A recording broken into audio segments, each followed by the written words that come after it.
Muy bien, pues buenas tardes a todas y a todos, y también un saludo a todos aquellos que nos estéis viendo a través de nuestro canal YouTube.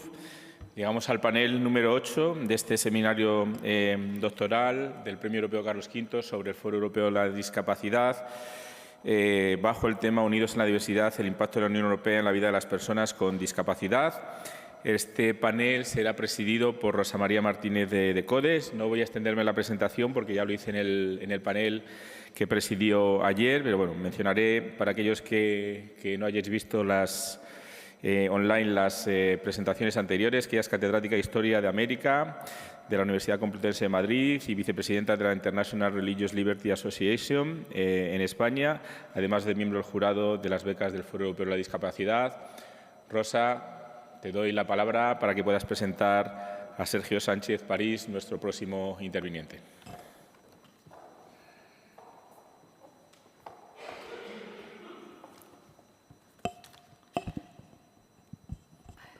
Buenas tardes a todos los que nos escuchan desde el otro lado del mundo. No sabemos cuántos son, pero seguro que hay alguien. Bueno, yo quisiera, en primer lugar, decir que va a ser una breve jornada, por eso lo tenemos a un panelista. Y, en segundo lugar, decir que es interesante. Entonces, vamos a ver primero el perfil de la persona que va a actuar, porque en función de eso nos va a dar una pauta bastante clara sobre el proyecto que él quiere abarcar y el proyecto que presenta. Es un proyecto que tiene que ver, ya lo menciono, con la acción europea, el papel de la acción europea, el papel de la cooperación europea en Costa Rica, la inclusión de las personas con discapacidad como eje del desarrollo social. Bueno, Sergio, ¿quién es? Sergio Sánchez París es un doctorando en Derecho por la Universidad de Castilla-La Mancha desde octubre del año 23 y tiene una tesis centrada en el derecho de la discapacidad y la tutela judicial efectiva. Está dirigido por el catedrático de Derecho Constitucional Enrique Vela, que conocemos bien. Bueno, su investigación se orienta al análisis de los obstáculos estructurales que enfrentan las personas con discapacidad en el acceso a la justicia y a la consolidación de lo que él llama el derecho de la discapacidad como disciplina jurídica autónoma. Ese es uno de los objetivos ideal de su programa de doctorado. Tiene una extraordinaria y sólida experiencia académica, una formación académica sólida con un 9,2 global, lo cual ya es mucho pedir, un grado en Derecho, con mención de Derecho Público y Políticas Públicas, un máster universitario en Derecho Constitucional y luego tiene diversos títulos de especialista que ha hecho a lo largo de una, me imagino, programación sobre cursos en derechos fundamentales, justicia constitucional, género y en derecho discriminatorio. Bueno, él ha tenido numerosos premios académicos, entre ellos el premio del Consejo Social de la Universidad de Castilla-La Mancha, también el premio extraordinario de máster, el premio al mejor TFM del Ayuntamiento de Toledo y fue finalista en el ELSA Spain Moot Court Competition. Luego tú dirás lo que es exactamente eso. Su producción científica es amplia y es notablemente temprana. ¿Por qué? Digo esto porque, hombre, para la edad que tiene y las publicaciones que ha conseguido efectivamente editar en editoriales de prestigio como Tirán, Leblanc, como Dickinson, como Colleagues, como Atelier, son revistas especializadas y en otras revistas especializadas del derecho constitucional da una impronta de que efectivamente es una persona muy precoz en este desarrollo de editar y publicar artículos de especialidad. También me llama la atención el que cuenta con una estancia internacional, y esta es clave, esta es una de las claves de su proyecto, en la Universidad de Costa Rica, donde impartió docencia y conferencias sobre acceso a la justicia y discapacidad. Es decir, este es el núcleo suyo de su trabajo de investigación, el acceso a la justicia y la discapacidad. Y en Costa Rica, no sé cómo fue a Costa Rica, porque eso no lo sé, porque no lo he conseguido saber, pero también nos lo va a contar. Luego, él coordina una asociación que se llama Clínica Jurídica dentro de lo que se llama la Cátedra de Discapacidad y Dependencia de la Universidad de Castilla-La Mancha, Clínica Jurídica D&D. Tiene una asesoría jurídica especializada también en la Asociación Labor Valía. Participa en proyectos de investigación competitivos financiados por el Ministerio de Ciencia e Innovación y fondos europeos. Bueno, habría que decir que él ha tratado de encauzar sus pasos como investigador por la línea de generar un derecho sobre la discapacidad en el marco de Europa. Es decir, a él le interesa Europa. Otra cosa es la dificultad que uno puede tener para intentar observar o plasmar en qué medida la normativa europea es válida en contextos como el de Costa Rica o en contextos como en América Latina, donde quizá la característica de todos estos países de Centroamérica es la pobreza estructural de sus poblaciones. No la discapacidad, sino la pobreza estructural de sus poblaciones. Entonces, realmente es un desafío pensar que la normativa europea sobre discapacidad, convenios, programas, proyectos, reformas, leyes, puede llegar tan lejos en la acción exterior, pero él se plantea dos objetivos, para mi forma de ver, muy claros, que por un lado es evaluar la eficacia de las políticas de desarrollo de la Unión Europea, la eficacia en materia de discapacidad, y por otro lado, analizar su influencia en las políticas públicas costarricenses. Él no se va a estudio de caso, él va a políticas públicas costarricenses. Por lo tanto, suyo es la tarde, suyo es el protagonismo y le invito a que tome la palabra. Gracias.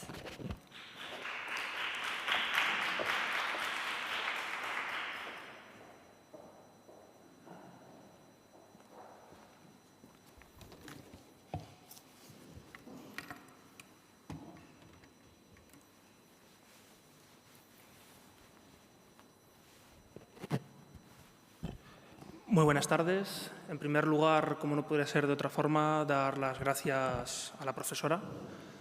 Gracias por la amabilidad de presentarme y también dar las gracias a las compañeras que están en el gabinete de traducción y de toda la logística y organización que lleva este seminario.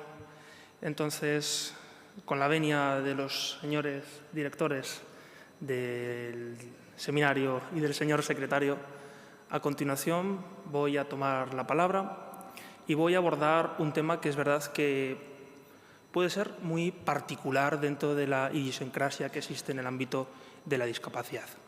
Como decía la profesora Rosa, mi tema de discapacidad, yo abordo el derecho de la discapacidad como una disciplina autónoma en la ciencia jurídica. Esa es mi tesis. Pero ¿qué tiene que ver mi tesis con el papel de la cooperación europea en Costa Rica, la inclusión de las personas con discapacidad como eje del desarrollo social? ¿Por qué abordo esto? ¿Para qué abordo este tema? ¿Qué es lo que lo sostiene? ¿Qué es lo que lo motiva? ¿Qué es lo que lo argumenta? Estas 5 cuestiones quizás es lo que vaya a girar durante estos próximos 43 minutos y 20 segundos mi intervención. Tratar de dar respuesta concisa, breve y de manera telegráfica para abordar, yo creo que una de las cuestiones más relevantes que nos podemos encontrar en ayuda humanitaria en favor de los colectivos vulnerables y de los grupos minoritarios. Recogiendo el guante de la profesora y afirmar, o mejor dicho, dar respuesta por qué Costa Rica, pues bien, en 2023, cuando inicio mis estudios de doctorado, mi querido maestro, el profesor Belda, me sugiere que coordine la clínica jurídica, que es uno de los 3 pilares que tiene la Cátedra de Discapacidad y Dependencia, la cual él codirige junto a la profesora Juana Morcillo, catedrática de Derecho Administrativo, y me pongo a coordinar la clínica jurídica, una metodología de innovación docente, se podría decir, porque al fin y al cabo es una nueva metodología académica en la cual tiene una máxima y no es otra que ayudar a quienes más lo necesitan, a las entidades del tercer sector y a la población que estas entidades trabajan. no solamente en personas con discapacidad, sino también en personas de situación de dependencia, personas en situación de pobreza, víctimas de violencia de género y un largo etcétera. Pues bien, he citado uno de los pilares de la cátedra, la clínica, pero otro de los pilares es la Red Internacional Discapoamérica, que dirige el profesor Díaz Reborio, catedrático de Constitucional de mi universidad. Y dentro de este programa tuve la oportunidad de hacer una pequeña estancia de investigación en el 2023 en Costa Rica. Lo que a mí me proporcionó esta pequeña estancia fue poner, o mejor dicho, señalar un punto de inflexión en mi vida académica, personal y profesional. Tanto ha sido así que desde el 2023 vengo viajando ininterrumpidamente a este país. Solamente América Latina he viajado a Costa Rica, no conozco ningún otro país, solamente Costa Rica. Un país de 5 millones de habitantes para redondear, tendrá unos poquitos más, 5.100.000 aproximadamente. Lo que hizo fue que un país tan pequeño me acogiera con los brazos abiertos, me diera la oportunidad de aprender y de profundizar en este tema, en el derecho de la discapacidad, y afirmar de lo que estoy investigando, de lo que estoy trabajando, tiene sentido y que verdaderamente puede llegar a tener una utilidad práctica. El derecho de la discapacidad como disciplina autónoma, la ciencia jurídica, como puede ser, por ejemplo, el derecho constitucional, el derecho administrativo, el derecho mercantil, no viene a disgregar, a romper el derecho. Todo lo contrario, viene a unificar todas las lagunas, vacíos normativos que existen y que todavía a día de hoy las personas con discapacidad no gozan de manera real y efectiva de la protección de los derechos fundamentales, como hemos podido estar observando a lo largo de este seminario. Por ello, aprovechando estas estancias de investigación y en mi universidad, tuve la suerte de ser investigador principal, a pesar de tener mi joven edad, 25 años, de liderar un proyecto muy pequeño y humilde de cooperación para el desarrollo. Hablando en cifras, un proyecto de 1.900 euros. Dices, ¡guau! ¿Con eso vas a hacer cooperación? Pues sí lo hemos hecho. Porque hablar de cooperación para el desarrollo no es solamente invertir en el ámbito monetario, sino también transferir el conocimiento. Y ahí es donde un servidor se encontraba. En transferir los conocimientos, la experiencia práctica y teórica que puede tener en beneficio de la población quien más lo necesita, en este caso de las personas con discapacidad costarricenses. Y dentro de las personas con discapacidad costarricenses, población indígena y comunidades afrodescendientes. Si hablamos de datos, les decía que Costa Rica tiene 5 millones de habitantes para redondear. Esto, y en equivalente a personas con discapacidad, hay 676.310 personas con discapacidad, según la última encuesta de NADIS, Encuesta Nacional de Discapacidad del 2025, que ofrecía el Estado costarricense. Esto a nivel porcentaje es un 17,2% de la población adulta. 17,2%. España, que tiene muchos más habitantes, 45, 50, en personas con discapacidad, si la cifra no me baila, son 400.000. A nivel de comparación, podemos notar de que Costa Rica tiene una población mucho más elevada de discapacidad. Si seguimos defendiendo al fondo del asunto y seguimos perfeccionando y adentrándonos en cuánto de este porcentaje tiene discapacidad y forma parte de una de las poblaciones indígenas, que antes de decir la cifra debo de comentar que Costa Rica, a pesar de que no puede ser como Guatemala o como cualquier otro país a efectos de población indígena, tiene 8 grupos. Tiene los Bribri, los Cabécares, los Nagabe, los Térrabas, los Huétares, los Malecus, los Chorotega y los Boruca.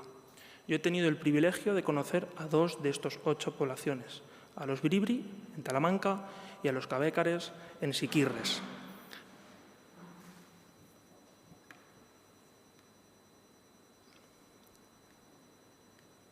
Esta fotografía, y debo decir que no recibiré hoy el cum laude al mejor PowerPoint, porque esto tiene también un porqué. Al fin y al cabo, mi formación es jurídica, soy jurista. Y mi maestro, en una de sus lecciones, cuando yo era estudiante de grado, aprendí que el jurista, si finalmente opta por ser abogado, no va a ir a su señoría en un juicio y va a decir: señoría, mire, en la diapositiva número 3 aparece esto. No, somos juristas y debemos dominar a la perfección la oratoria, el argumento, la convicción, esa capacidad de razonar y de argumentar de manera simultánea y sin error alguno, porque si cometes el error no solamente que has fracasado, sino que probablemente hayas jorobado, por no decir una palabra un poquito más vulgar, a tu cliente o a la persona que defiendes. En este sentido, la imagen que ustedes ven es el pleno de la Municipalidad de Siquirres. Ahí fui en este verano y defendí el proyecto de las clínicas jurídicas, la clínica jurídica de la Municipalidad de Siquirres, con la máxima de asegurar y de trasladarles de que si esta municipalidad conseguía implantar esta clínica jurídica, conseguiría proporcionar asistencia jurídica técnica y gratuita a la población indígena que tiene, que son los cabécares, los que yo conocí en el Liceo Nay Awari, ahí impartiendo docencia. Les comentaba de que es posible de que sepan cuáles son los derechos que les corresponde y, por tanto, tener menos probabilidades de que en un exceso del poder público vean mermados sus derechos o sus libertades. Con ello, con lo que quiero decir es que la cooperación no es solamente inversión a efectos económicos, sino también de transferencia de conocimiento. Del 17,2% de la población adulta en Costa Rica que tiene discapacidad, un 4,3% es población indígena y un 4,1% comunidad afrodescendiente. Pues bien, ¿por qué elijo Siquirres? Es una de las municipalidades que más he acudido desde el 2023. Pues porque Siquirres es una de las municipalidades que más comunidad afrodescendiente tiene. Con esto, lo que he conseguido hacer en la práctica es comprender de que verdaderamente tener en el ordenamiento jurídico el derecho de la discapacidad permite asegurar, unificar, armonizar todas las disposiciones normativas que tienes en materia de discapacidad para defender de forma real y efectiva sus derechos. El 10 de octubre del 2025 publico esta monografía. Es una obra colectiva, fruto del proyecto de cooperación para el desarrollo que les indicaba que había tenido el privilegio de liderar junto con colegas costarricenses. Está en acceso abierto y además dispone de un audiolibro con el objetivo en todo momento de asegurar la accesibilidad, porque si yo ahora vengo a hablar del derecho de la discapacidad en Costa Rica y no me aseguro de que tiene un audiolibro, pues dirá: mire usted, eso está muy bien, pero es una utopía lo que me quiere vender, ¿no? En todo momento habrá que garantizar la accesibilidad. Pues eso es lo que abordaba. Costa Rica, 24 territorios, 6 lenguas indígenas. Había mencionado que tiene 8 poblaciones indígenas. 2 lenguas han sido perdidas en estos últimos siglos. Si mal no recuerdo, los chortegas han sido los que lo han perdido su lengua, pese a que tiene la protección constitucional de que el Estado costarricense en todo momento debe de velar por la lengua. Imagínense, un pueblo originario se centra y se basa en que tiene que estar en su tierra y tiene que preservar su cultura y su lengua. Si pierden su lengua, han perdido una de las cuestiones más básicas que tienen los pueblos originarios. Y lo mismo han sucedido con los huétares, siglo XVIII. Si continúo profundizando y hablo o mejor dicho, introducir, y perdonen que les baile para que vaya para hacia atrás al sumario, en esta investigación, después de haber hecho una introducción, yo creo que lo más preciso que he podido en estos 10 minutos, ahora en los 30 minutos restantes vengo a desarrollarla, la cual se sustenta en 2 pilares: la Estrategia Europea sobre los Derechos de las Personas con Discapacidad 2021-2030 y la acción exterior de la Unión Europea para la inclusión social y la promoción de los derechos humanos en Costa Rica. Pues bien, si había comentado al principio que el derecho a la discapacidad como disciplina autónoma es mi tesis doctoral, ¿qué tiene que ver estos 2 puntos? Pues tiene que verlo todo, porque haber conocido a población indígena con discapacidad y comunidad afrodescendiente con discapacidad es lo que permite asegurar que la cooperación para el desarrollo, otro de los pilares, según el artículo 32 de la Convención Internacional sobre los Derechos de las Personas con Discapacidad del 2006, es lo que sustenta el modelo social de derechos humanos que viene a establecer la Convención de Nueva York y, por tanto, a eliminar de una vez por todas el modelo médico-rehabilitador de la discapacidad, que, por cierto, modelo médico-rehabilitador que hemos tenido en España en el marco constitucional hasta el 2024. Pues si, extrapolando toda esta información que he podido tener, he podido extraer, he podido recabar en mis años de práctica desde que acabé la carrera y me voy para Costa Rica para transferir todo este conocimiento, lo que me doy cuenta, y esto me lo comentó un colega de la Asamblea Legislativa, me dice: mire usted, Sergio, está muy bien hablar de derechos humanos, pero lo que más que asegurar la defensa de los derechos humanos, lo que usted primero tiene que asegurar es que esa persona se va a llevar un trozo, al menos un trozo de pan a la boca en ese día. Es lo que me hizo reflexionar, de ahí que la profesora Rosa había comentado al principio de que lo que quiere analizar Sergio es comprobar la eficacia. Es que es lo más importante. ¿De qué sirve tener una carta de derechos que solamente son palabras? No, yo necesito hechos. Yo necesito hechos porque quiero ser pragmático. Quiero hacer de la teoría pasar a los hechos, pasar de las palabras a pasar de la acción, en defensa en todo momento de las personas con discapacidad. Pues bien, la Estrategia Europea sobre los Derechos de las Personas con Discapacidad exige partir del propio concepto de derecho y de su función en la idea social. Pues bien, San Agustín de Hipona, en la obra, una de sus mejores obras desde mi punto de vista, La ciudad de Dios, afirmaba que donde no hay justicia, no hay derecho. Pero, ¿y si es el derecho el causante de que no haya justicia? ¿Qué es lo que sucede?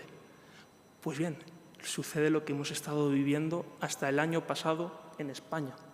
El culpable de gran parte de la lesión de los derechos de las personas con discapacidad ha sido el propio derecho, por varias razones.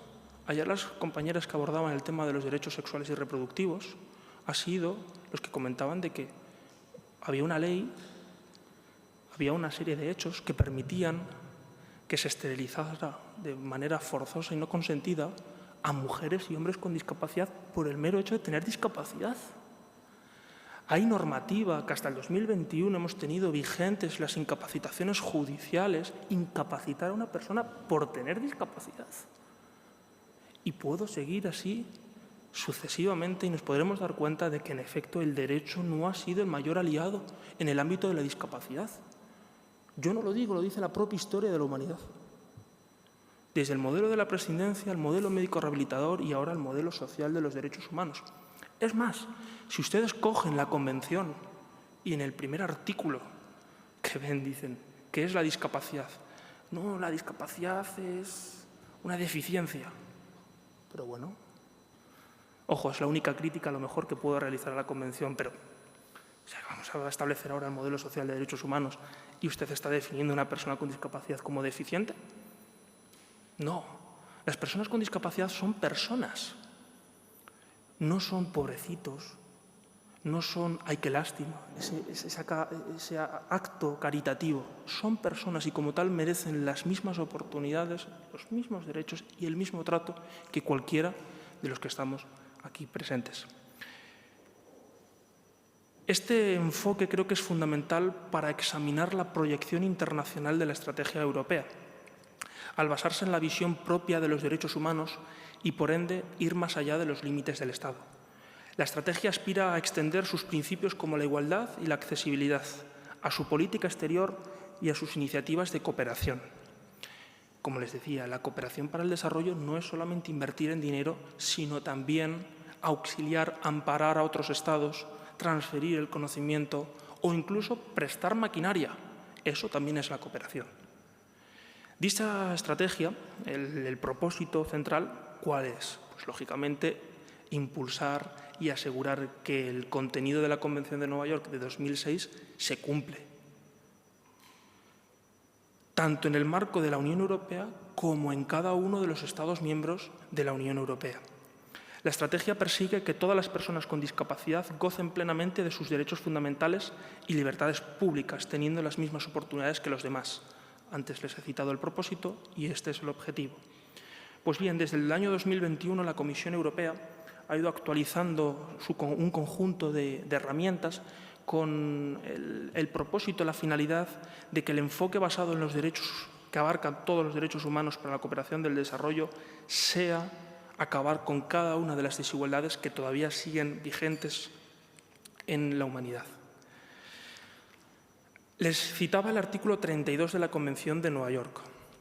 Stefan Strommel, especialista senior de la Organización Internacional de los Trabajadores, de la OIT y también de la ONCE, exponía que este fue uno de los artículos más criticados a la hora de cuando se estaba fraguando la propia Convención, diciendo ¿por qué tenemos que establecer un artículo que aborde el tema de la cooperación que solo hagan los propios Estados? Pero es que al fin y al cabo no podemos comparar, por ejemplo, el instrumento, el aparato estatal que puede tener España a los que pueden tener América Latina. Al fin y al cabo, hay una pobreza extrema, que es pobreza extrema en el término oficial que aborda el INEC en Costa Rica, sobre todo en la región del Caribe, que es donde yo me he concentrado, en la provincia de Limón, y donde se encuentran mayoritariamente la comunidad afrodescendiente y la población indígena, una pobreza extrema que debe de erradicarse por completo, y ahí la cooperación sigue teniendo un papel trascendental. Citando el instrumento de vecindad, desarrollo y cooperación internacional 2021-2027, contribuye a uno de los aspectos básicos de la acción exterior europea en relación con la estrategia 2021-2030. En este sentido, situándolo estructurado, mejor dicho, en 3 pilares: la cooperación geográfica con países socios, los programas temáticos enfocados en la defensa de los derechos humanos, la democracia, la paz y la estabilidad, y luego el componente de respuesta rápida orientado a la gestión de crisis. En esto de la gestión de crisis, lo que me sorprende es la muchas veces falta de preparación que tienen nuestros dirigentes políticos. Lo siento, pero es que lo tengo que decir. Porque cuando en Costa Rica me preguntaban de qué es lo que había sucedido con las riadas de la Dana o qué es lo que había sucedido con Filomena cuando habían cerrado los aeropuertos, es que una crisis viene cuando previamente no has estado preparado. Y cuando el dirigente de turno no ha tenido la preparación o no ha sido formado, sucede este tipo de circunstancias.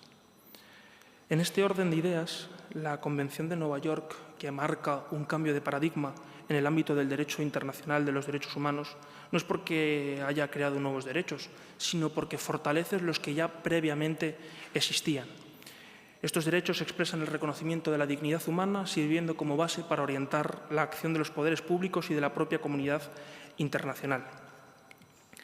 Desde esta perspectiva, el desarrollo y la cooperación no pueden reducirse a la mera distribución de recursos materiales, sino que debe orientarse a impartir justicia y lograr el respeto ecuánime por la dignidad humana. Es aquí cuando debo de indicar que la Convención, desde mi humilde punto de vista, creo que comete un error a la hora de afirmar que la dignidad humana es un principio. Eso lo que hace es que pueda acabar ese principio en una ponderación. Y cuando ponderas la dignidad humana, cuidado. Entonces, digo cuidado con ese Estado signatario de la Convención, porque ponderar la dignidad humana, que desde mi punto de vista lo considero como un valor indispensable de cualquier otro derecho, es lo que puede hacer una reinversión de la justicia. En este contexto, solo cuando la economía se articula con los principios éticos y jurídicos puede la cooperación convertirse en un verdadero instrumento de equidad para lograr una sociedad más inclusiva y accesible. La Unión Europea, sin lugar a duda, ha sido un actor esencial en el fortalecimiento de las relaciones con Costa Rica, consolidándose como un aliado estratégico en materia política, económica y social. A través de su delegación desde el año 1984, el Estado costarricense se ha visto cómo ha encabezado no solamente Centroamérica, sino también América Latina. La delegación de la Unión Europea, siendo la primera en Centroamérica, representa oficialmente a la Unión Europea ante las autoridades nacionales y coordina sus acciones con las embajadas de los respectivos Estados miembros. Pues bien, ¿para qué ha servido la delegación? ¿Por qué lo cito? Pues porque la actuación de esta delegación demuestra cómo la cooperación ha sido un vehículo imprescindible para fortalecer la inclusión y la protección de los derechos de aquellos grupos más vulnerables. Se ha estructurado principalmente en varios instrumentos: el Acuerdo de Diálogo Político y de Cooperación y el Acuerdo de Asociación entre la Unión Europea y Centroamérica. Todas estas cuestiones las abordo de manera detallada en la investigación que debo de presentar bajo el marco de actuación de este seminario y, por tanto, no me voy a detener. Pero para citar un dato de la importancia que ha tenido la cooperación y la delegación, es que entre 2013 y 2024 se ha conseguido incrementar, gracias a este acuerdo, en el comercio un 203%, llegando a los 7.203 millones de euros, convirtiéndose el principal socio comercial de la Unión Europea en Centroamérica. Pero si los compañeros que nos puedan estar escuchando, o si alguno de ustedes está familiarizado con la cooperación, me podrá decir: Sergio, eso está muy bien lo que está usted diciendo, pero Costa Rica lleva años sin ser un potencial directo en materia de cooperación. ¿Por qué? Pues porque en el año 2021 Costa Rica se convierte en el cuarto país de América Latina y el primero en Centroamérica en ingresar en la OCDE. Eso lo que supone es que, según la renta que tiene, la renta media, no tiene por qué ser un sujeto activo de ayuda directa en materia de cooperación, lo cual tiene su sentido. Por eso Costa Rica, desde ese momento, y junto con los acuerdos y los programas que tiene la Agencia Española de Cooperación para el Desarrollo, han sido cooperaciones triangulares. Cabe afirmar que el país costarricense, como decía, lleva años sin beneficiarse de ayudas directas en materia de cooperación, por ser catalogado como un país de renta media, al igual que lleva desde el año 2016 sin ser beneficiario del sistema de preferencias generalizadas de la Unión Europea. Eso es lo que respecta al papel de la dimensión internacional y cooperación al desarrollo que ha tenido y tiene la estrategia europea. Pero, ¿la acción exterior de la Unión Europea para la inclusión social cuál es? Pues si nos vamos al Tratado de la Unión Europea, en el artículo 4.4, que establece las competencias compartidas, nos damos cuenta que es uno de los que proporciona a la Unión Europea las competencias necesarias para emprender una política común en el ámbito de la cooperación para el desarrollo y, por tanto, una de las competencias compartidas. España, como Estado miembro, también es un sujeto activo de cooperación en Costa Rica y que, de hecho, es uno de los socios principales que tiene. Por su parte, el Parlamento Europeo ha desarrollado una visión más amplia e integradora de la acción exterior de la Unión Europea en comparación con otras instituciones comunitarias, ya que, al fin y al cabo, su principal interés reside en garantizar el respeto de los valores, principios y objetivos de la Unión Europea. Eso es lo que respecta en el Tratado de la Unión Europea, pero también la Carta de Derechos Fundamentales de la Unión Europea, aunque no lo haga de manera directa, no cite la cooperación, sí que de manera indirecta y a través del Acquis Communautaire, el acervo comunitario, lo que sí que logra forjar a través de la interpretación que realiza del artículo que salvaguarda la dignidad humana, el derecho a la vida, la igualdad ante la ley, los derechos de los niños y de las niñas y, por supuesto, de los derechos de las personas con discapacidad, consigue potenciar la importancia que tiene la cooperación. En 2017, la Unión Europea fijó el Consenso Europeo en materia de desarrollo, los principios de su cooperación con los países en desarrollo para conseguir contribuir a la consecución de la Agenda 2030 y conseguir y lograr, valga la redundancia, el desarrollo sostenible. De manera que, si cogemos este Consenso Europeo en materia de desarrollo y otro de los pilares, que es el de la Agenda de Acción de Addis Abeba de 27 de julio de 2015, se consigue combinar la ayuda con otras políticas públicas. Es que la finalidad es que la política pública que se emprenda, que se impulse, goce de efectividad, porque si no es eficaz, ¿para qué carajo lo impulsan? Para nada. Para nada. Si nos situamos ahora, después de esto que acabo de comentar, en el ámbito de Costa Rica y de que muchos pueblos, más de lo que debería, y no solamente en Costa Rica, sino en América Latina, atraviesan una pobreza endémica en lo que gran parte de estos grupos sufren unos niveles aún mayores de vulnerabilidad, ¿qué es lo que hay que hacer? ¿Cuáles son las políticas que se tienen que emprender? Pues yo creo que para dar respuesta a esta cuestión quizás lo más relevante sea seguir el camino que hemos estado tomando hasta la fecha. Y España, aunque haya actores y agentes que lo hayan criticado, la cooperación para el desarrollo, que simboliza lo que ahora mismo, por eso he traído también Costa Rica aquí, es que si Costa Rica ha llegado a donde está ahora mismo, con los datos que les he indicado, es gracias también a la cooperación para el desarrollo. Por eso, ahora que no se esté beneficiando de cooperación para el desarrollo no es un fracaso, no es ningún fracaso, sino todo lo contrario, es una virtud. Es de que las políticas comunitarias y de cada uno de los Estados miembros de la Unión Europea han ido realizando desde el año 1984 a este Estado de Centroamérica, es que ha sido eficaz, ha sido útil, ha sido práctico. Por tanto, sigamos conforme estamos. En última instancia, cabe apuntar que hasta la fecha los derechos humanos han sido interpretados desde y para las mayorías titulares de los espacios políticos de hoy en día. El nexo que se produce en la ciudadanía inclusiva y en la propia democracia multicultural en la que hoy en día vivimos hace que se imponga una nueva lectura de los derechos humanos, a la luz de una perspectiva dual, la de la diversidad y la de la minoridad. La contribución de la cooperación a la europea al desarrollo y de la responsabilidad social es clave, es fundamental, es un requisito sine qua non para impulsar la inclusión de los grupos minoritarios. Esto pone de relieve la diversidad de los grupos minoritarios, lo que subraya la necesidad de un enfoque internacional coordinado para su protección, siguiendo en todo momento la línea de la creación y con el espíritu con el que la ONU se creó en el año 1945, destinado a organizar un sistema mundial tras los conflictos que aún azotaban el planeta Tierra. Y ahora, si hacemos balance, ¿ha cambiado la situación? Sí.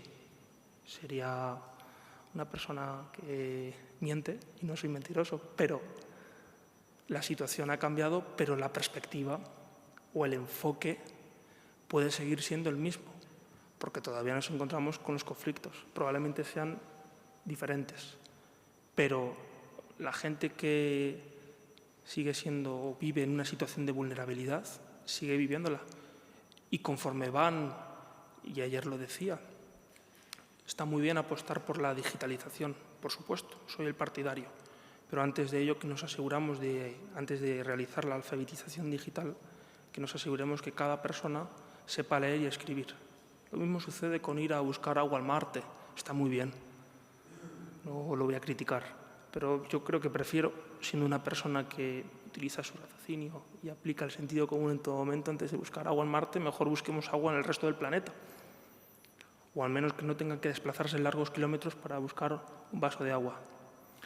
En definitiva, cerrando en estos últimos 13 minutos y evitar apurarlo, la cooperación europea ha desempeñado un papel central en el fortalecimiento de la inclusión social de las personas con discapacidad en Costa Rica, especialmente en los territorios y en las poblaciones con mayores índices de pobreza y exclusión social, contribuyendo a visibilizar y atender a las necesidades básicas de los grupos minoritarios. Es esta estrategia, la 2021-2030, la que ha servido como marco guía para lograr orientar la acción exterior de la Unión Europea en favor de las personas con discapacidad, integrando la cooperación europea, la cooperación internacional y también la cooperación europea, con un enfoque basado en el modelo social de los derechos humanos que establece la Convención de Nueva York de 2006 y, por supuesto, la reducción de las desigualdades. Es la delegación de la Unión Europea de 1984 la que ha consolidado un espacio de diálogo social y políticas públicas inclusivas, reforzando la gobernanza, la justicia social, la participación de la sociedad civil en la promoción de los derechos de las personas con discapacidad. Sin embargo, todavía quedan desafíos y retos, desde la necesidad de impulsar medidas más vinculantes y que las políticas inclusivas tengan un mayor alcance en aras de asegurar la efectividad. Para ir concluyendo, sin saberlo cuando presenté esta investigación de que me iba a situar en la misma sala que Cristóbal Colón, y aprovechando que Cristóbal Colón en su cuarto y creo que último viaje descubrió Costa Rica, la isla de Uvita, en el año 1502, que además se encuentra en la provincia de Limón, que es donde yo he estado trabajando desde 2023, digo, joder, el destino es sabio, ¿no? Pero es curioso. Y es curioso porque es lo que podemos sostener que con la cooperación y en un mundo intercultural con el que estamos viviendo, es lo que permite y que por eso cada vez me siento más en deuda con el pueblo costarricense porque me acogió con los brazos abiertos.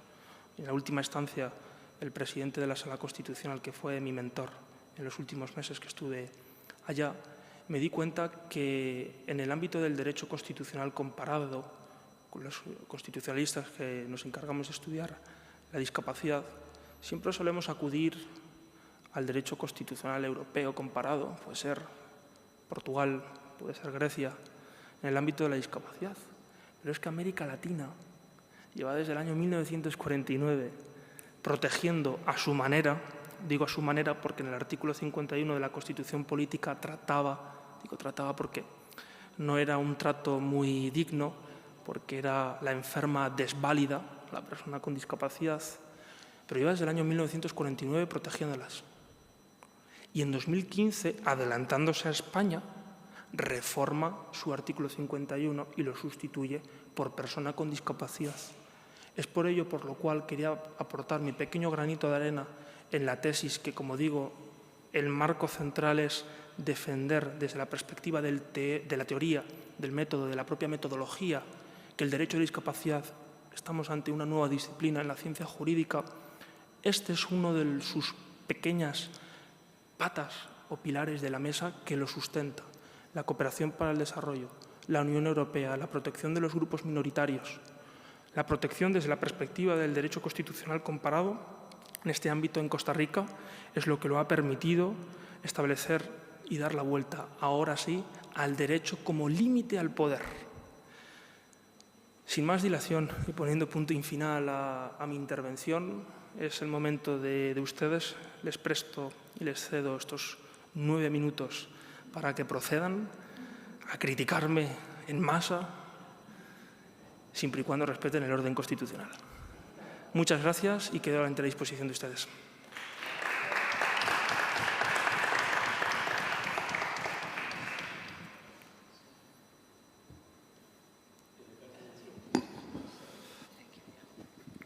Bueno, ya has terminado. Has terminado de exponer este trabajo con mucha soltura, en el sentido en que realmente hemos disfrutado mucho de la exposición. Yo quiero hacerte un comentario inicialmente. O sea, ¿tú te has dado cuenta que en el PowerPoint no has pasado de sumario? A ver, no me vale que me digas que es que los juristas, los alumnos de Derecho, no sabéis utilizar PowerPoint. Falso. Llevo muchos años trabajando con juristas y lo primero que yo he echado en falta, y te lo digo para el futuro, es toda la normativa que has mencionado, desde el artículo 32 del Convenio de Derechos, básicamente la Convención sobre los Derechos de las Personas Discapacitadas o con Discapacidad, hasta el artículo 4 del Tratado Europeo. Toda esa normativa tiene que ir a la vista de las personas que están escuchándote, porque el texto, si no lo pierdes, es decir, para eso está la ley, la norma, para ponerla en pantalla. ¿De acuerdo? Y yo creo que aquí la experta en leyes y normas, que es la profesora Teresa Freixes, me va a dar la razón. Bueno. Segundo tema. La verdad es que es interesante lo que tú propones, pero digamos que tiene una serie de obstáculos complejos y complicados. Yo te voy a decir los que veo. Probablemente sus compañeros verán otros. Yo te voy a decir los que yo veo.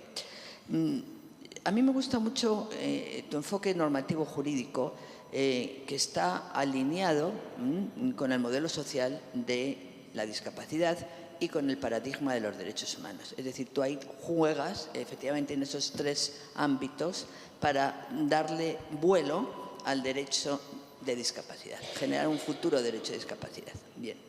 Ahora, me parece que es un acierto de tu texto el entender la cooperación internacional no como una manera, no concebirlo de manera instrumental o asistencial, sino como un mecanismo estructural de fortalecimiento institucional y normativo. Eso me parece que es un acierto del texto, la cooperación en esa línea entendida. Bien, aparte de eso, yo creo que el análisis se mantiene mucho en el plano descriptivo y valorativo y nos faltan, o no echo de menos, herramientas críticas que procedan de la sociología, del desarrollo, que procedan de la economía política, de la cooperación. Falta un marco teórico que yo no he visto más allá del jurídico normativo. Entonces, quizá por ahí hay que empezar a plantearse en qué consiste la dimensión internacional de las estrategias europeas, de la Agenda 2130 que tú dices. Bueno, es cierto que la estrategia europea sobre los derechos de persona con discapacidad, esa agenda se presenta como un instrumento vertebrador de la acción exterior de la Unión Europea. No tenemos que olvidar que el análisis dentro de esta agenda entre lo que se llama soft law y hard law es bastante complejo, ¿vale? Pero, y que muchas de las propuestas, estrategias europeas no son vinculantes, también. Pero yo lo que diría es, ¿cómo se traduce eso de manera efectiva en territorios, en contextos extracomunitarios, como Costa Rica? Claro, trasladar una normativa, una acción exterior, intentar fusionar ambos polos hacia un territorio extracomunitario es un poco más, incluso difícil. Entonces, yo, de cara a las preguntas sobre el marco teórico y normativo, yo diría, ¿hasta qué punto, te pregunto, hasta qué punto el modelo social de la discapacidad, tal y como está promovido por la Unión Europea, logra adaptarse a las realidades socioeconómicas de Costa Rica? Ese es el primer tema. O sea, si no tenemos un modelo que se pueda aplicar a esa realidad socioeconómica, ¿de qué modelo estamos hablando? Realmente tenemos que definir bien si ese modelo europeo se puede adaptar o no a las realidades socioeconómicas. Bueno, si no, no nos vale, tenemos que utilizar otro. Bueno, segundo, a mí también me preocupa esto. Existe el riesgo, y muchas veces lo he pensado en otros ámbitos, de europeizar, de lo que se llama la europeización normativa. Es decir, en materia de discapacidad vamos a imponer las normas y limitar la autonomía del diseño de políticas públicas locales. Es decir, la normativa europea se come o se puede comer a las propuestas locales de políticas públicas. Ese es otro tema que interesa cuestionarse. Porque claro, si todo lo ponemos en manos de la acción de la cooperación exterior y de la normativa europea, igual al final es que se diluye. Lo que es la política pública interna no aparece por ningún sitio, porque ya están protegidos. Bueno. Y luego hay otra cosa que habría que pormenorizar, que detallar. ¿Qué indicadores concretos, pienso yo, permitirían evaluar si la cooperación ha generado cambios estructurales y no solo normativos? Empieza por ahí. ¿Cuáles son esos indicadores concretos que tiene la cooperación, que ha utilizado la cooperación en los años en los que España ha tenido una presencia a través de la ECIT muy visible, muy valiosa, por cierto? ¿Cuáles son esos indicadores que nos permiten evaluar si esa cooperación ha generado cambios estructurales en la sociedad y en la economía costarricense? No solo normativos, porque eso es lo que interesa. Bueno, y realmente medir empíricamente la eficacia de la cooperación europea en la mejora de la calidad de vida de los ticos, que son los costarricenses, en la vida de las personas con discapacidad, realmente es un desafío, ¿eh? O sea, francamente, no sé hasta qué punto el modelo nos permite ir tan lejos en la eficacia empírica del mismo. De todas maneras, te felicito porque creo que efectivamente tienes esa capacidad para asociar propuestas de investigación que pueden ser muy beneficiosas en su desarrollo a posteriori. Gracias. Gracias a usted. Pues bien, empezando con la última de las preguntas, creo que esos indicadores y de que verdaderamente la cooperación para el desarrollo tiene una utilidad práctica indescriptible, lo avalan cerca de las 50 referencias bibliográficas entre monografías, capítulos de libro, artículos científicos y las 17 referencias bibliográficas de enlaces oficiales de la Unión Europea, de la OCDE, de la ONU, del Ministerio de Planificación de Costa Rica, lo que lo avalan. No obstante, es cierto, y le tengo que dar la razón, de que a lo mejor aportar esa esfera sociológica es muy relevante, ¿no? Sobre todo para que el lector lo identifique a la perfección, no solamente desde la esfera de la sociología, sino también de la propia política económica, que he citado algún dato económico de lo que ha sido capaz la Unión Europea desde que tiene allí la delegación en 1964, y luego es verdad que dentro de su delegación ha habido estados que tienen una cooperación muy fuerte, desde los suizos a los alemanes, que tienen una cooperación extraordinaria, y por supuesto, y como no puede ser de otra forma, la española, a pesar de que Costa Rica lleva desde que ingresó en la OCDE sin beneficiarse de manera directa, como puede ser, por ejemplo, otros países de América Latina, que de manera directa en las ayudas de cooperación, sin más lejos porque está en la OCDE y es un país de renta media. Pero eso tiene una trampa.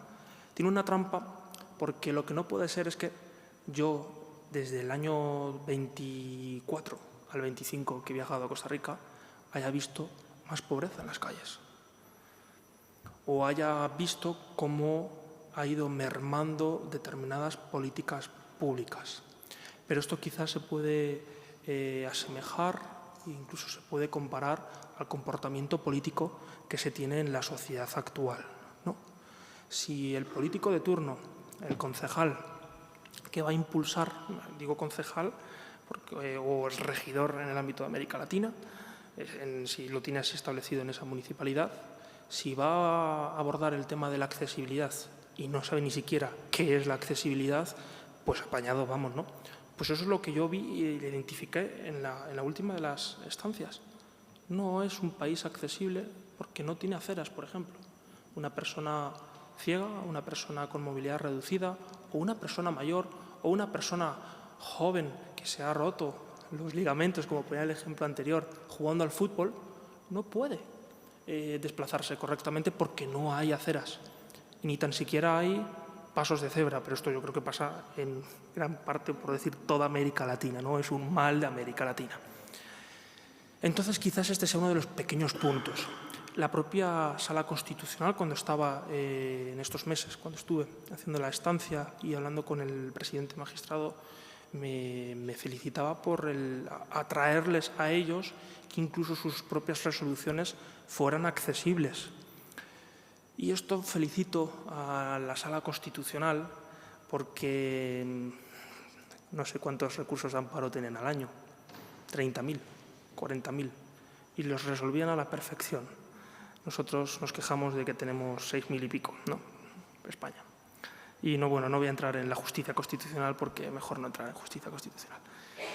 Pero, como decía, lleva usted razón, le agradezco que me haya hecho ese aporte y, sin duda alguna, lo abordaré en la investigación para así proporcionar ese marco sociológico e incluso más efectos de política económica, citarlo y remangarme la camisa y ponerme manos a la obra. Al fin y al cabo es que es un trabajo de investigación y que el objetivo no es otro que extrapolar de lo que yo he visto y he vivido a seguir afirmando de que la cooperación europea, en este caso, o la cooperación para el desarrollo en su conjunto, es que es un instrumento indispensable para seguir fortaleciendo países como Costa Rica, que pasan de un país no desarrollado a un país desarrollado. Eso es cuando se ve que es un país exitoso, y así lo ha liderado Costa Rica desde el año que ingresó en la OCDE. Cuando usted me dice bueno, es que ha citado usted estrategias que lógicamente no son vinculantes, es verdad, son normas de soft law. Y algunas de ellas pues no han servido de nada. Se han gastado el dinero público en hacer una estrategia y dices, muy bien, aparece ahí de cara a la ciudadanía, dices, anda, mira cómo han trabajado, pero un jurista que sabe que es una norma de soft law, pues dice, pues eso es, pues que no tiene nada que ver. O sea, totalmente inane, insignificante. Pero es muy importante porque al fin y al cabo nosotros somos ciudadanos europeos. Nosotros también hacemos cooperación europea. No de manera explícita, pero sí de manera implícita. Y al fin y al cabo, cuando cruzamos el Atlántico, cruzamos al otro lado, vamos haciendo cooperación europea, vamos compartiendo esos valores, esos principios que desde que se constituyó la Unión Europea los hemos ido promulgando. En este caso, América Latina, pero puede ser Asia, Oceanía o cualquier otro espacio del planeta Tierra. El PowerPoint. El PowerPoint. Creo que eso ya no tengo arreglo. No tengo arreglo. Pero, recojo el guante. Es que es más, puedo prometer y prometo, como diría Adolfo Suárez, que no iba a utilizar PowerPoint. Bien lo sabe Dios, y tengo aquí atrás el crucifijo, que no iba a utilizar PowerPoint. Pero Miguel Ángel me escribe tal. O sea, me lo dijo, venga, que lo presentes, que lo tienes que presentar, ¿no? Porque al fin y al cabo creo que utilizando la palabra y sabiendo transmitir la idea, creo que el PowerPoint puede ser un arma de doble filo, porque si no es probable que hubiera caído en la tentación de ponerme a leer y no prestar atención al público. Y a mí eso es un riesgo que me da miedo. Yeah, but if we had in the room people with disabilities, it would have helped them to follow the presentation. Yeah. In your question. Es más, lo traduzco en español. Es más, si sabiendo de que estamos hablando de discapacidad, si yo traigo una presentación y es otro de los argumentos que se debe, y ya es verdad, fuera de bromas, lo del PowerPoint es un arma de doble filo porque al fin y al cabo una persona con discapacidad visual lo que yo tendría que hacer es constantemente traducir lo que viene en esa diapositiva. Igual que tienes un traductor de lengua de signos que te va traduciendo tu intervención, el PowerPoint debería de ser igual y a su vez debería de ir para las personas, en este caso sordas, con subtítulos. Y creo que he respondido a todas las cuestiones de la profesora. No sé si me falta alguna más. Yo creo que has respondido ampliamente, pero cuidado con el juego de los encantadores de serpientes. O sea, los ponentes pueden ser maravillosamente ponentes, sí. Lo que ocurre es que en el público hay todos los niveles de comprensión y, por lo tanto, es muy bueno tener una guía normativa cuando mencionas capítulo 4, 32, 25 y 72. Entonces, yo sé que dominas el arte de la palabra y de la retórica, pero los demás quieren también tener acceso a la norma. Por lo tanto, no te escudes en ese argumento porque no nos vale. Gracias. Lleva Doy la razón. palabra ahora a la profesora. Yeah, thank you. Ay, perdón. Teresa, you want to... Por alusiones. Bueno, yo no tenía pensado intervenir, más que nada por hacer más breve este trámite, pero voy a hablar en mi nombre, pero como parte de los jurídicos que hay sentado aquí. Aunque yo soy un simple aprendiz al lado de Teresa Freixes o de Frederick o de Rosa, todos son colegas, pero voy a hacer un comentario un poco jocoso. Voy a hacer dos comentarios, uno más jocoso y otro más serio. Primero, en cuanto a la presentación que has hecho, la utilización o no de una presentación visual, como las magníficas que habéis hecho todos, que han sido magníficas. Yo defiendo el uso de la palabra y el valor de la palabra y la oratoria como un arte, la retórica, la palabra. Y entiendo la crítica de mi querida Rosa María Martínez de Codes. Pero te advierto una cosa, mantener la atención de un auditorio durante 45 minutos, ni Castelar lo hacía. Es muy difícil, perdonadme la expresión, pero cuando empieza a moverse los culos en el asiento, es que algo falla. Entonces, siempre es bueno, si no hacer una presentación, un PowerPoint muy exhaustivo, pero que quien te sigue oyendo y usas muy bien la palabra y te reconozco que hablas muy bien, pero sí es bueno que haya una guía, unos hitos en tu exposición que faciliten el tránsito del minuto 0 al minuto 45. Entonces, yo creo que a lo mejor no es que sea necesario que hagas una presentación. Pues, Ismael le decía yo ayer, oye, me ha encantado lo dinámico de todo, y el resto lo puedo decir igual, pero sí algo que jalone ese discurso. Es un comentario. Eso un poco así sobre la forma.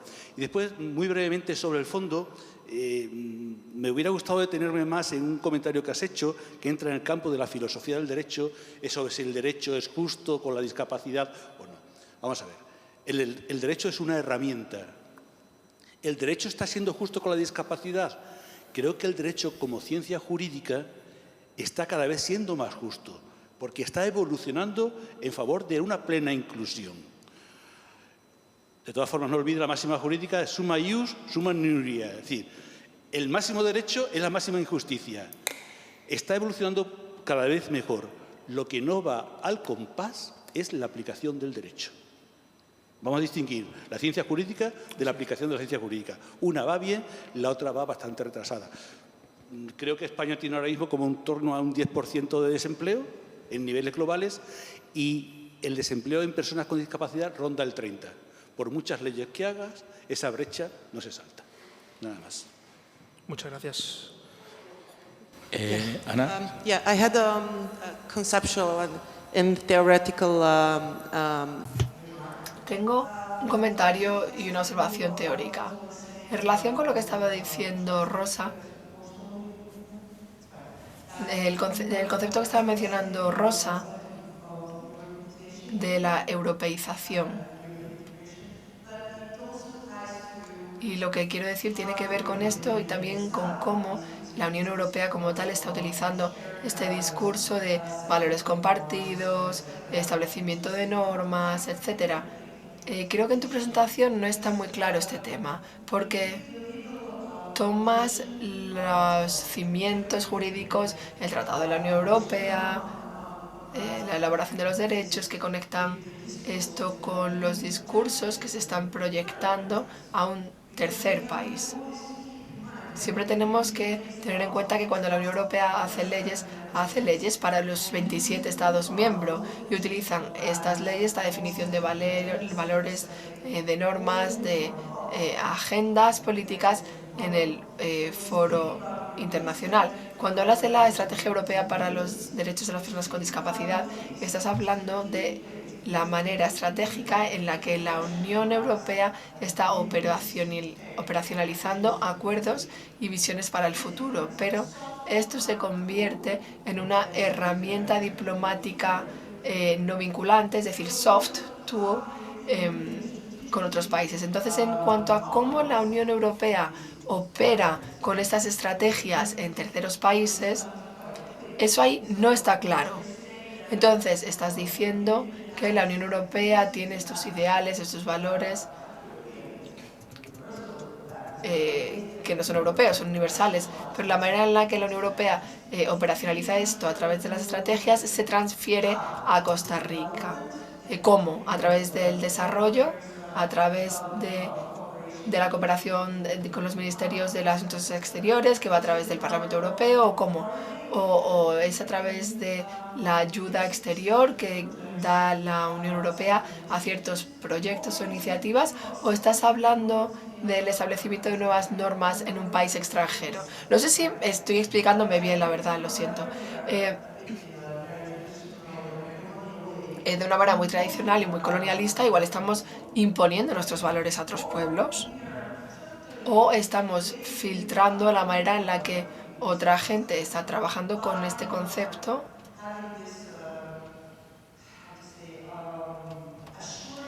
asegurando que estos valores se estén protegiendo cuando damos dinero para un proyecto concreto. Si la Unión Europea está financiando un proyecto en Costa Rica, se va a asegurar de que haya un respeto de los derechos de las personas con discapacidad o estamos cambiando las normas para establecer la agenda de otros países? ¿Ha quedado claro?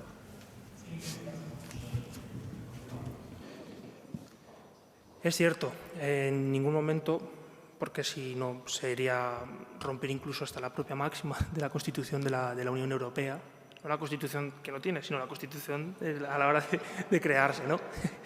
No tergiversemos las palabras. Es el hecho de no imponer en ningún momento lo que yo digo, y lo que yo digo es lo que vale. No, esa no es la máxima.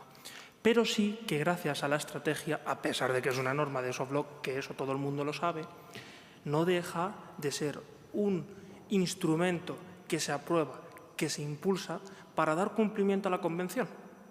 Y si la Convención, en su artículo 32, aborda de manera explícita como uno de los pilares fundamentales de la Convención, a pesar de que incluso se sitúe en la parte más final de la Convención, que habitualmente cuando la persona que diseña una ley, si quiere decir, o eso desde mi punto de vista, como investigador puedes detectar de que a lo mejor lo más relevante lo puedes incorporar al principio y no al final, es ahí como lo que decía Stromel, el especialista de la OIT, de que al fin y al cabo fue uno de los preceptos que más tensión tuvo porque no se estaba muy de acuerdo de incluirlo y al final se incluyó y casi uno de sus pilares.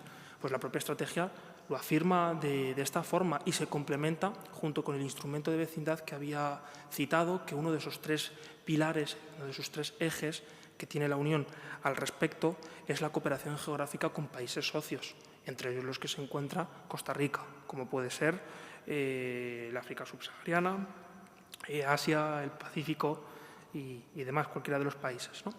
Y luego, por parte del artículo del tema de las competencias, ¿no?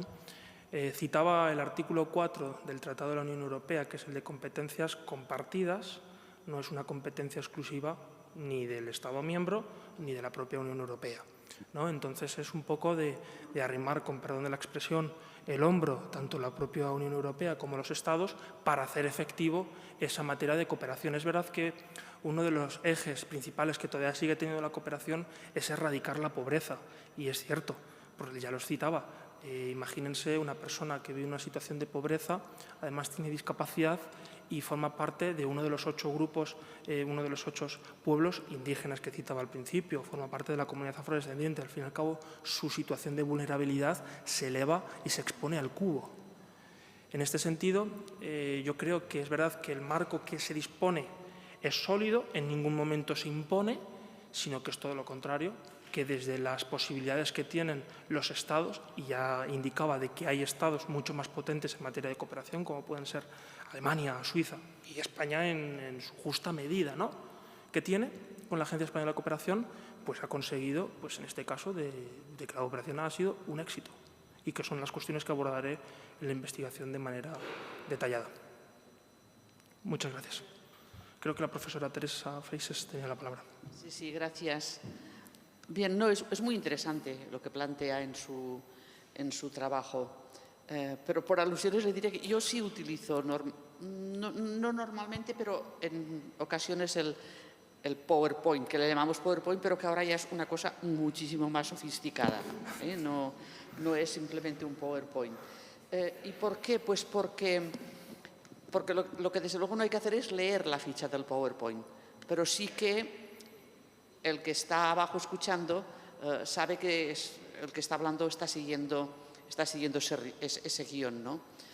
Y eso es importante cuando se citan pues esto, normas, fechas, visualmente está bien.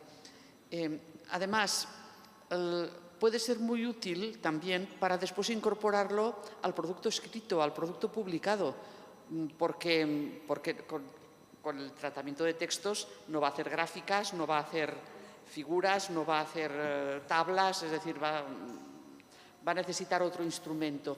Y es muy útil para después en el instrumento publicado, ya sea electrónicamente, ya sea en papel, tener también esas llamadas de atención. Hoy en día todos los fact sheets utilizan este tipo de cosas. Y también aplicado a la discapacidad, porque, claro, nosotros no tenemos estos instrumentos, pero pronto los tendremos. Cuando hicimos la conferencia sobre el futuro de Europa, utilizamos la plataforma multimedia que creó la Comisión Europea, en donde lo tuvimos que hacer así porque nos pilló la pandemia, es decir, que lo que iba a ser presencial pasó a ser virtual, y entonces esa plataforma que se creó traducía automáticamente todas las lenguas oficiales de la Unión Europea, más además generaba también un audio, más además generaba un braille, es decir, que no tenemos que hacerlo nosotros, evidentemente, necesitaremos unos técnicos que nos lo hagan o que nos ayuden a hacerlo. Pero toda esta técnica nos ayudará a captar mejor la atención, a distribuir mejor los contenidos en los oyentes y no digamos lo que va a pasar cuando la inteligencia artificial esté más desarrollada. Entonces ahí sí que ya a lo mejor ya nos tenemos que retirar y dejar que lo haga no se sabe quién, ¿no? Entonces sí que le animo a que entre un poquito en la cosa esa. Yo fui muy reticente de joven también. Decía, uy, esto aquí, no. Pero después he visto que me es útil. Y como es útil, pues hay que usarlo.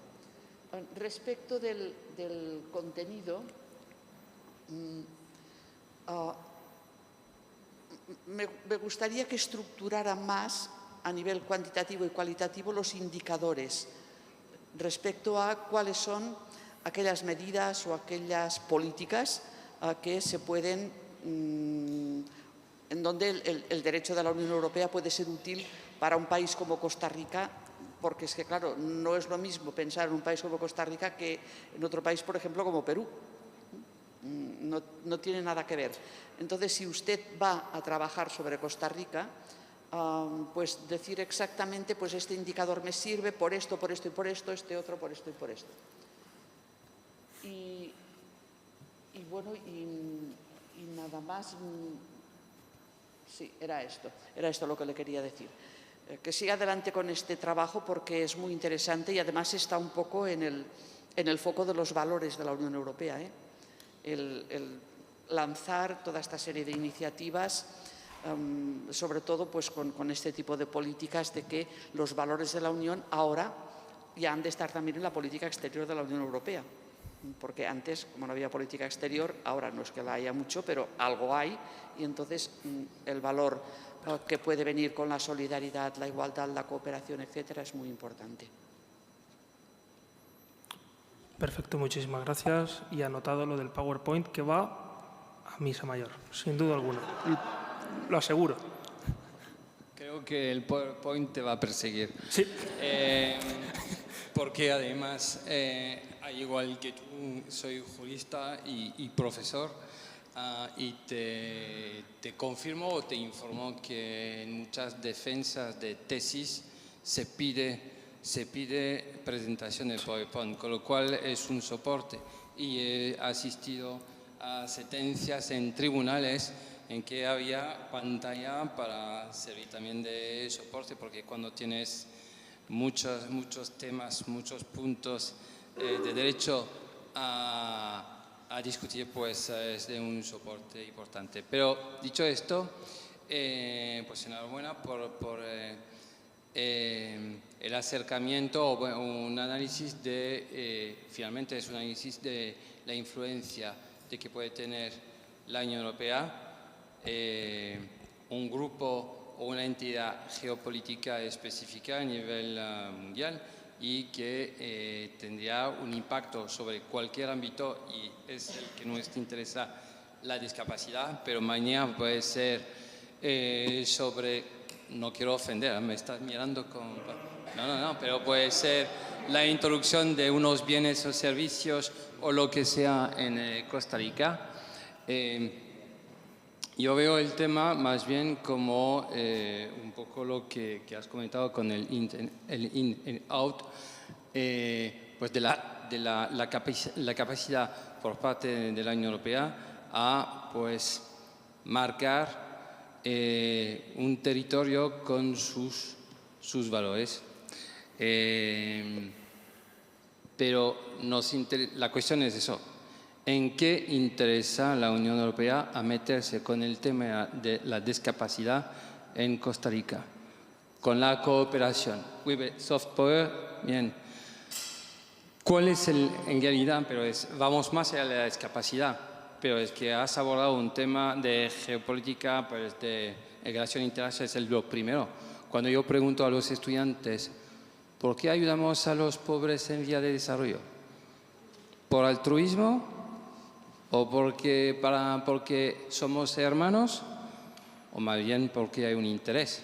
Con lo cual se trata de ver qué hay como interés por parte de la Unión Europea a lanzarse en la cooperación, y puedes poner cooperación al desarrollo, cooperación lo que tú quieras, en Costa Rica. ¿Hay detrás de esto el interés realmente del conjunto de la Unión Europea o de algunos países claves para la Unión Europea en ese territorio, ese espacio geográfico? Has mencionado hace unos minutos África, pues ahí probablemente tienes detrás de la cooperación europea, tienes sobre todo a Francia, que está perdiendo plumas en África, pero que está aún bien presente.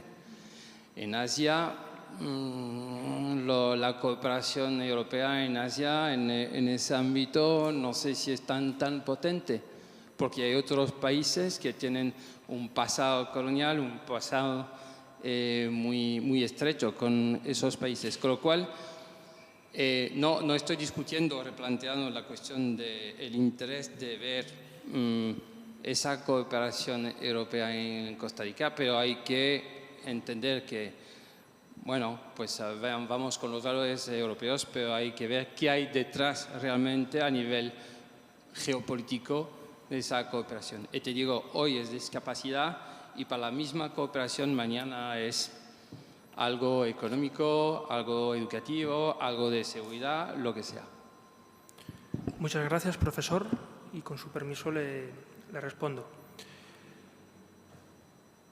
Es verdad que después de haber sido beneficiario como investigador principal, como les decía, de un proyecto de cooperación totalmente humilde, que con 1.900 euros que vas a hacer, pues hemos hecho miles de cosas. No me quiero imaginar si hubiéramos tenido un proyecto de 1 millón de euros, o de estos que se gestionan, ¿no? Es ahí la efectividad de cuando gestionas recursos públicos, la diferencia de ser un buen gestor a ser un pésimo gestor, que es probablemente lo que nos encontremos en el 95% de la esfera de política. Lo tengo que decir como lo siento, y si lo pienso es porque lo he pensado, y si lo he pensado es porque me ha salido del alma. Y es así. Y con ese proyecto de 1.900 euros lo que se han hecho han sido cerca de 50 capacitaciones, creo, todas ellas de manera gratuita. Lo único que se financiaba era el desplazamiento, pues si vas desde San José hasta Siquirres o vas a cualquier otra municipalidad. La monografía, el acceso abierto. Se han impulsado, además de las propias capacitaciones, las reuniones con diferentes regidores y diferentes políticos de la Asamblea Legislativa con la finalidad de impulsar la metodología de la clínica jurídica que yo venía a trasladar desde la clínica jurídica que coordino desde España hacia allá y de transferir ese conocimiento. Y se ha hecho con 1.900 euros. Y es lo que yo les decía, diciendo, ¿y ustedes cómo lo están haciendo? Dicen, pues porque reúnes a un buen equipo que detrás tiene muchísima más experiencia que yo, pues al fin y al cabo no deja de que hace 4 años que acabara el grado. Estaba con compañeros letrados de la Sala Constitucional, asesores legislativos, los propios regidores, profesores universitarios y un largo etcétera, ¿no? Entonces, cuando formas ese equipo sólido, que les invito a que puedan echar un vistazo a esa monografía, que en 10 capítulos, los 9 primeros son lo que se establecen, pues ya los indicadores que estamos hablando, en mi caso, ensalzar el valor que tiene la cooperación internacional, la tutela judicial efectiva y luego último capítulo, pues a modo de conclusión de lo que ha sido ese proyecto, ¿no? Y es ahí donde nos encontramos, ¿no? Es de todo cómo se enfoca y cómo se gestiona, que es donde todos nos encontramos. Ya sea, al fin y al cabo, nos encontramos con leyes y normativas, incluso en nuestro propio país, que son pésimas leyes y que han hecho mucho daño a la sociedad y se han impulsado con un prisma totalmente y puramente ideológico. Y cuando se legisla de esa manera, pues corremos el riesgo de vivir como estamos viviendo.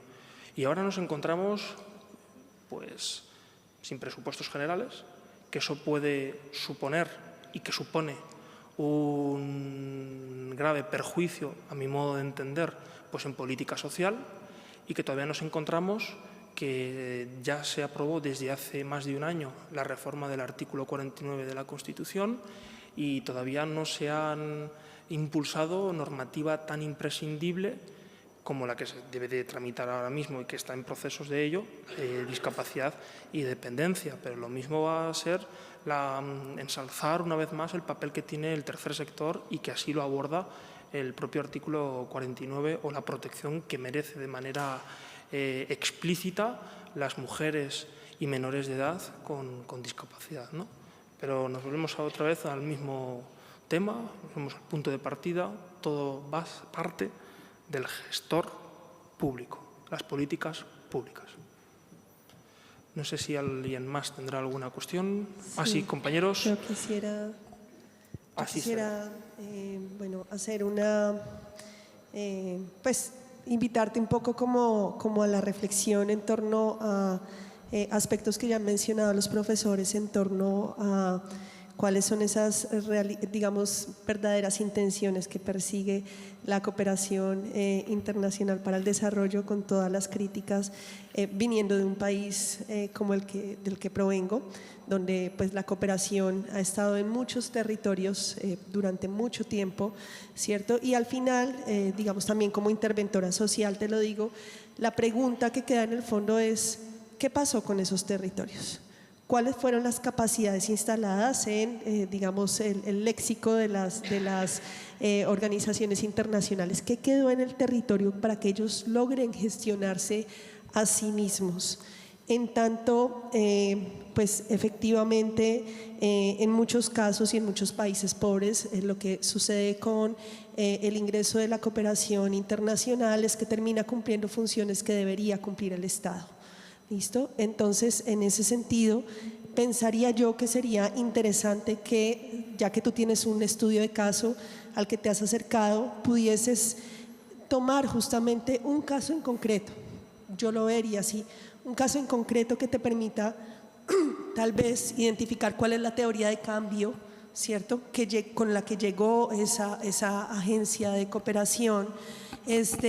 Cómo de pronto esa agencia de cooperación con estos valores, con estos principios, están promoviendo unas capacidades, por ejemplo, en torno a las garantías de derechos de las personas con discapacidades y las acciones afirmativas que una vez esa intervención está promoviendo en ese territorio, que son autogestionadas. Porque también te quiero decir, lo que nos pasa en los territorios cuando llega la cooperación es que se genera una fuerte dependencia.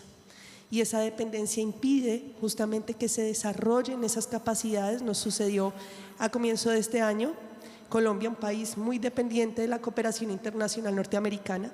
USAID salió en una semana de muchos territorios de Colombia y eso generó unos impactos nefastos en la gestión de acciones y proyectos sociales en beneficio de las poblaciones más pobres.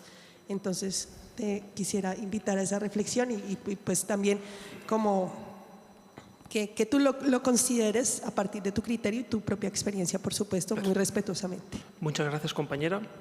De manera muy rápida, ojos que no ven, corazón que no siente. Se puede correr el riesgo, y se corre el riesgo, de que como esté politizada la cooperación, va mal el asunto. Afortunadamente, yo, desde los que he podido participar, nunca han estado politizados. De ahí que hayan sido proyectos muy humildes, ¿no? Es la diferencia. ¿Y qué es lo que puede perseguir ese Estado cuando recibe ayuda? Pues probablemente quiera recibir algo a cambio. Por eso decía, ojos que no ven, corazón que no siente. ¿Es una lástima? Sí, porque al fin y al cabo estás jugando con los derechos humanos. Y en este ámbito de los colectivos vulnerables y de los grupos minoritarios. ¿Se puede cambiar? No lo sé. No lo sé porque todo depende de la voluntad política. y cada vez va peor.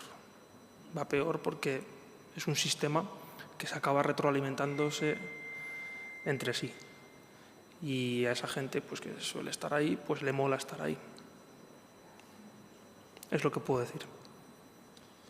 Quedan 2 intervenciones, si os parece, las hacemos las 2 a la vez y las respondes para podernos atener al tiempo que tenemos. Venga. Muchas gracias. Sergio, primero admiro mucho el manejo del lenguaje y de la palabra, así que enhorabuena. Y quería preguntarte, porque no lo escuché dentro de tu ponencia, si hay un conocimiento situado como investigador, lo trajo a colación nuestra compañera Raquel ayer, que me pareció una práctica de investigación bastante valiosa. Y si lo hay, ¿cómo afectó el concepto, la implementación y los resultados de tu investigación? Muy concreta, muchas gracias. Por favor. Bueno, rápidamente para que pueda contestar Sergio. Nada, en lo que estabas hablando, siguiendo la línea de lo de Cristóbal Colón y las casualidades, ¿no? Me acaba de llegar un correo de que ya está abierta, ya que te has quejado tanto de los 1.900 euros, la convocatoria de ecosistemas de innovación y transferencia del Ministerio de Ciencia para el impulso de proyectos de cooperación internacional, de transferencia de conocimientos, etcétera, dotada hasta de 1 millón de euros para proyectos más grandes, 150.000 euros para medianos y hasta 30.000 euros mínimos con apoyo de entidades socias con tramos subvencionables, otros que no, aportaciones individuales. Está abierta, así que ahí tienes un buen capital económico. No, porque esto es en serio.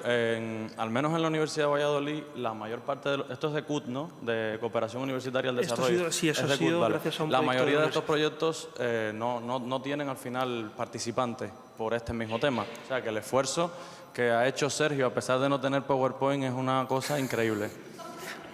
Ciertamente, los estudiantes no se presentan porque, o sea, el esfuerzo que ha puesto él en irse a Costa Rica, porque si fuera por lo menos a Dominicana, que está aquí al lado, sí, pero a Costa Rica, ¿cuánto vale el billete de avión de Madrid a Costa Rica? No quiero pensarlo. Ya, o sea, los 1.900 se le fueron ahí. ¿Cuánto? O sea, los 1.900 se te fueron en el billete solamente. Menos, no mejoró, ¿ves? No manches. Por ahí, pero, o sea, el esfuerzo es grande ya, yo sé que usted lo conoce ya, ahora solamente por puntualizar. Sobre lo que estaban hablando de que la pobreza en América Latina es estructural, yo no comparto esa idea para nada. Se repite, la pobreza en América Latina. No, América Latina es una comunidad riquísima, hay muchísimos recursos. ¿Qué es lo que sí es estructural? La corrupción. Eso es lo que es estructural en América Latina. Seguramente lo habrás visto, ¿no? Sí. En Costa Rica no tanto, porque de hecho Costa Rica se señala dentro de América Latina. Yo que he tenido la suerte de poder visitar un grupo más de países de la región, se señala como el paradigma al que hay que seguir dentro de la región. Incluso ahí está el Tribunal Interamericano de Derechos Humanos, que, seguido a la idea de la transnacionalidad de los valores europeos y cómo se han insertado en América Latina, copia el modelo de derechos humanos de la Unión Europea. Y bueno, de ahí que se compartan todas estas políticas. Nada más, luego hablamos de otra cosa. En este minuto y 30 segundos, al fin y al cabo, cuando se puso el nombre de Costa Rica es porque se pensaba, y es verdad, que es una costa está rica, un país rico. El problema está, pues dices, en la gestión que se puede realizar por parte de otros países, no en Costa Rica en concreto, ¿vale? Pero gracias a las ayudas, a lo que me has comentado de las ayudas, una vez más el destino, la ministra me ha escuchado, estaba ahí con el pinganillo, nada es broma. El problema es luego ya ver quién se puede postular a ese proyecto, que probablemente no sea un doctorando. Me juego mis 4 muelas de juicio a que no va a ser así, porque no se puede. Tendrás que seguir de la mano de un profesor titular como mínimo y catedrático, y no sé si tendrá ganas de presentarse a uno de estos proyectos porque va a estar plagado de burocracia. Pues podréis imaginar la cantidad de noches que me quedo en vela solamente por justificar 1.900 euros. No me quiero imaginar si hubieran sido 10.000. No hubiera estado aquí porque no habría llegado con vida. En definitiva, creo que se puede estar muy satisfecho cuando se trabaja en materia de cooperación. Lo he visto solamente cuando la cooperación se traslada de la teoría a la práctica, cuando se consiguen transformar vidas y ves sonreír a las personas que lo necesitan. Y solamente con ese un gracias sabes que tu trabajo ha merecido la pena y ha servido de gran utilidad. de exponer, de explicar, de trasladar cuáles son los derechos que le corresponde como persona, como ser humano, y que nadie se los ha enseñado, es lo que le puede permitir a identificar el exceso de poder público. Muchas gracias y ya sí que sí, pongo punto y final, que me sacan tarjeta roja.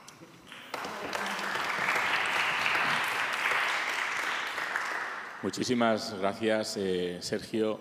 Sin duda, más allá de la parte anecdótica del PowerPoint de esta presentación, que yo creo que, bueno, por lo menos entre nosotros sí que te va a perseguir un poco, pero sí que es verdad que parte del aprendizaje que también intentamos transmitir con este tipo de seminarios es precisamente el cómo exponer en público. Nosotros estamos sorprendidos, lo hemos comentado, que muchas veces lo que nos pasa es, y que nos ha sorprendido de vosotros, es que hasta ahora la agilidad que habéis tenido y la soltura para exponer es bastante impresionante, pero siempre hay cosas que se pueden de alguna manera mejorar. Sirva eso de anécdota.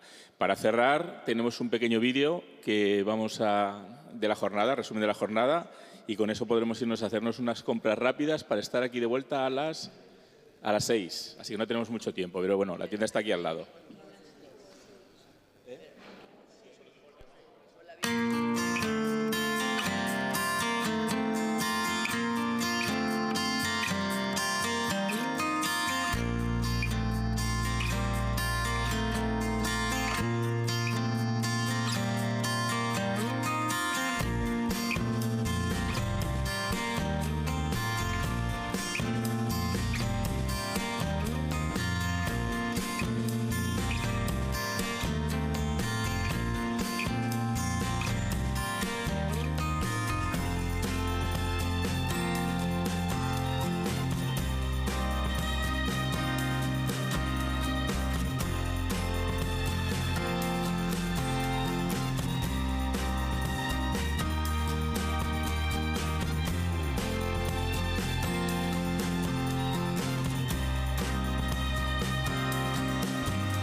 Mi compañera Nuria lo compartirá en el grupo de WhatsApp para que si queréis utilizarlo en redes sociales, pues ya sabéis cuáles son los hashtags a utilizar y los arrobas correspondientes.